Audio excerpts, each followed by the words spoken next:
को नचाया, अभी और एबीपी उसने का सुसाइड कर लिया। जी, मेरा एक और सवाल चंद्रशेखर आपसे है, क्या बिल्कुल, ये चंद्रशेखर, संकल्प है मेरा, प्रतिज्ञा। जी ये आपकी प्रतिज्ञा हमने सुनी, क्या चंद्रशेखर आजाद भी इस बार विधानसभा का चुनाव लड़ेंगे? ये सवाल का जवाब तमाम युवा जानने चाह रहे हैं, आपके जो चाहने वाले हैं। ये किसी ने पूछा नहीं है रोहित भाई, मैं पूछ रहा हूं, मैं भी आपका चाहने वाला हूं। आप जो हैं, आपकी पत्रकारिता जो है उच्च स्तर की है। चंद्रशेखर जी, मैं भी आपका चाहने वाला हूं। किसने नहीं पूछा है, देखिए मैं कह रहा हूं, हम भी आपके चाहने वाले, हम आपसे पूछ रहे हैं। रोहित जी, आपने सवाल पूछा है मुझसे जुड़ा जी, चलिए धन्यवाद। मैं आपने पूछा और मैं इसका जवाब दूंगा, बिल्कुल दिल से जवाब दूंगा। जी, देखिए, अगर मुझे विधायक एमपी बनना होता तो वास्तविकता में मैं इस राजनीति से नफरत करता था। जी, मैंने सत्ता की ताकत को उस समय महसूस किया जब मैं निर्दोष होते हुए 6 महीने जेल में रहने के बाद, और जिस दिन मुझे हाईकोर्ट द्वारा जो है बेल मिलती है, मेरे ऊपर रासुका लगा दी जाती है। 8 महीने मेरी पीठ को जो है तोड़ा जाता है, मेरा इलाज नहीं होता। और जब मैं दिल्ली का आंदोलन लड़ने आता हूं तो मैं देखता हूं कि निर्दोष होते हुए भी हमारे लोगों पर लाठियां चलाई जाती हैं। 96 लोगों ने यहाँ जेल काटे, दिल्ली में, तिहाड़ जेल में। और जो सिस्टम में भ्रष्टाचार है, जो पैसे की पावर के आगे न सिर्फ पूरा सिस्टम और सत्ता का नतमस्तक है, मैं इस पीड़ा को समझता हूँ। इसलिए मैं बनने के लिए नहीं हूँ, बनाने के लिए हूँ। मैं तो काशीराम साहब का चेला हूँ। जो लोग राम नाम पे लूट कर रहे हैं ना उत्तर प्रदेश में, काशीराम का चेला उस राम नाम की लूट को बंद करके ये जो जंगल राज से मुक्ति दिलाएगा। इसलिए मैंने तय किया, अगर पार्टी कैडर कहेगा, पार्टी का जो कोर कमेटी वो कहेगी तो अलग बात है, मगर मैं अपना फैसला आपके सामने प्रतिज्ञा के रूप में रखता हूँ कि मैं चुनाव नहीं लड़ूंगा। मेरा प्रयास रहेगा कि उत्तर प्रदेश की हर विधानसभा में घूम के अपने लोगों को तैयार करना। वो लोग जो हर बार उम्मीद सपना तो देखते हैं जब चुनाव आता है कि इस बार उनकी लड़ाई लड़ी जाएगी, इस बार उन्हें गरीबी से मुक्ति मिलेगी, इस बार उनके बच्चों को जो है अच्छा इलाज मिलेंगे। ठीक है, लेकिन मिलते नहीं। चंद्रशेखर, मैं आप रोकूंगा क्योंकि मेरे पास वक्त खत्म हो रहा है, लेकिन एक आखिरी सवाल, लड़ाने का काम करूंगा। ठीक है, ये हमने आपका जवाब सुना कि आप लड़ेंगे नहीं, चुनाव लड़वाएंगे। एक आखिरी सवाल, वक्त कम है, बड़े संक्षेप में। देखिए चंद्रशेखर, मैं सवाल इसलिए आपसे पूछ रहा हूं क्योंकि हम लगातार देखते हैं सबके लिए, रोहित जी सबके लिए कुर्सी जरूरी है। रोहित जी, सबके लिए कुर्सी जरूरी है, और मेरे लिए मेरे लोगों के अधिकार, उनका सम्मान, उनका स्वाभिमान, सुरक्षा। ठीक है, तो हर आदमी अगर बनने के लिए आएगा रोहित जी, तो फिर काम कौन करेगा? मैं उनका वर्कर हूँ। ठीक है, मेरा बड़ा एक आखिरी सवाल आपसे, बड़े संक्षेप में एक आखिरी सवाल ये कि जब भी कोई किसी आंदोलन से नेता बना, अगर हम पिछले कुछ दशकों में देखें तो, लेकिन जैसे ही सत्ता मिलती है तो उस आम आदमी की बात भूल दी जाती है। बीएसपी के साथ यही हुआ। जिन कांशीराम की आप बात कर रहे हैं, उन्होंने पूरा जीवन खपा दिया। लेकिन आप सच बताइए, चंद्रशेखर आजाद की जिंदगी कितनी बदली? चंद्रशेखर आजाद को खुद संघर्ष करना पड़ा यहां तक पहुंचने में। तो यह बड़ा सवाल है कि आंदोलन से नेता तो बनते हैं, लेकिन जब वो नेता बन जाते हैं तो आंदोलन पीछे छूट जाता है। देखिए सर, रोहित जी, संघर्षों से लाल पैदा होते हैं, समझौतों से दलाल पैदा होते हैं। मैं संघर्ष से तैयार हुआ। जिन लोगों ने मुझे सताया, जिन लोगों ने मेरे ऊपर मुकदमे लगाए, मैं उनकी राजनीतिक व्यवस्था को भी समझता हूँ। वो चाहते हैं कोई ईमानदार व्यक्ति लड़ने ना आए।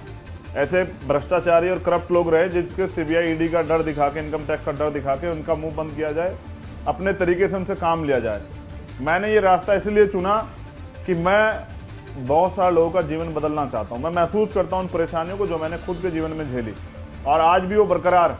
मैं उन परेशानियों को बदलना चाहता हूं, इसलिए मेरा संकल्प ही जो है ना मेरी ताकत है। मैं एक गरीब का बेटा हूं। मुझे मेरी कोई जो है ना, मैं कड़वे शब्दों में कह रहा हूं, अच्छी नहीं लगेगी सब लोगों को। ना तो मेरी बुआ जो है मुख्यमंत्री थी, ना ही मेरे पिताजी जो हैं मुख्यमंत्री रहे, ना ही मेरे दादा मुख्यमंत्री रहे, ना प्राइम मिनिस्टर रहे।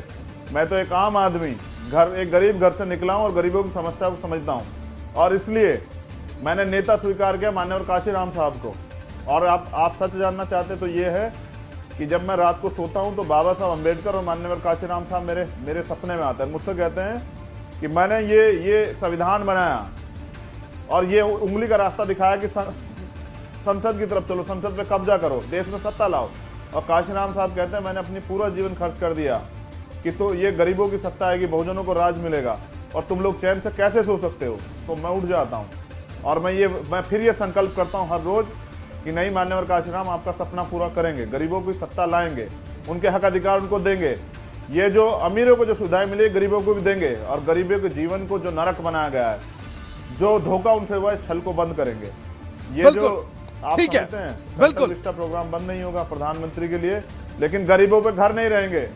एक आखिरी बात बिल्कुल। मैं आपसे कहना चाहता हूं, अभी हरियाणा बॉर्डर पे जी 15,000 घर गिराए जा रहे हैं। कोरोना काल सब चीजें हैं, उनके लिए पुनर्वास की व्यवस्था नहीं है। मैं इस आंदोलन को लड़ूंगा, लेकिन सरकार ये याद रखे, सरकार कोई भी हो, अगर कहीं बहुजनों पे अत्याचार होंगे, दलित, पिछड़े, आदिवासी, मुसलमान या किसी गरीब पे, किसी भी समाज के किसी बहन पे, तो आजाद समाज पार्टी उस हर शख्स के साथ खड़ी है, उनको न्याय ठीक दिलाने है के लिए। चंद्रशेखर, अब मैं आपको रोकूंगा, लेकिन मैं आपको इतना जरूर बताऊंगा, बिल्कुल आपने तमाम बड़ी बातें कही और आपने कहा संघर्ष से आप पैदा हुए हैं और बिल्कुल संघर्ष करना चाहिए, युवा राजनीति में आए। और मैं आपको बता दूं कि मैं अपने इस खास शो में मेहमानों को इसलिए नहीं बुलाता कि मैं आपसे बहस करूं, आपको उस बहस में हरा दूं, खुद जीत जाऊं। मैं सिर्फ इसलिए बुलाता, और हमने आज आपको भी इसलिए इस प्लेटफॉर्म पर बुलाया कि हम आपकी बात सुन सकें और आपसे 4 सवाल पूछ सकें, क्योंकि आप नेता बनने जा रहे हैं।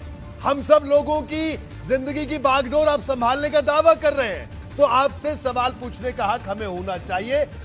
और बिल्कुल वाजिब एक एक बुनियादी सवाल हमने आपसे जाना, और इस चुनाव पर पूरा अधिकार है, आगे भी हम आपसे बात करते रहेंगे। जी, चंद्रशेखर पूरा आप अधिकार है जी, और मैं नेता नहीं, बेटा बनके, भाई बनके इस काम को करूंगा, क्योंकि मैं इस व्यवस्था को बदलना चाहता हूं। दूसरी बात, आपने जो अभी कहा जी। कि मैं बागडोर संभालूंगा और इस देश को वास्तविक सोने की चिड़िया बनाने के लिए काम करूंगा। ठीक है और चंद्रशेखर। मैं आपको बहस में नहीं हराना चाहता रोहित जी। जी, ये तो बहुत लोग हैं हराने जीतने वाले। नहीं, मैंने वही कहा, मैं बहस में हारने के लिए नहीं हूं, मैं तो अपने सत्ता यहाँ प्राप्त मेहमानों करने के लिए लड़ रहा को हूं। इसलिए नहीं बुलाते, हम उनकी बात सुनने के लिए बुलाते हैं, ताकि जनता को यह बता सकें कि नेता उनके क्या सोच रहे हैं और जनता के सवाल हम पूछ सकें। तो आपसे लगातार मुलाकात होती रहेगी, बात होती रहेगी इस चुनावों के दौरान। आपका बहुत बहुत शुक्रिया एबीपी ऐसे गंगा से रोहित जुड़ने जी, के लिए। जी जी रोहित जी, जी जी बोलिए, आप अपनी बात पूरी मैं कर ऐसे लीजिए। पत्रकारों की डिबेट में उनसे वार्ता करने जाता भी नहीं। जी जिनका जमीर बिका हुआ होता है, ऐसे पत्रकारों की वार्ता में मैं जाता भी नहीं। आप अच्छे पत्रकार हैं, इसलिए मैं आपसे बात करने के लिए हूँ। ठीक है। मैं चाहूंगा आपके लिए मंगल कामनाएं, पूरे देश के लिए मंगल कामनाएं। बहुत बहुत धन्यवाद। जी, आपका भी बहुत बहुत शुक्रिया। चंद्रशेखर आजाद हमारे साथ मौजूद थे, जिन्होंने बताया, अपने इरादे बताए और उनका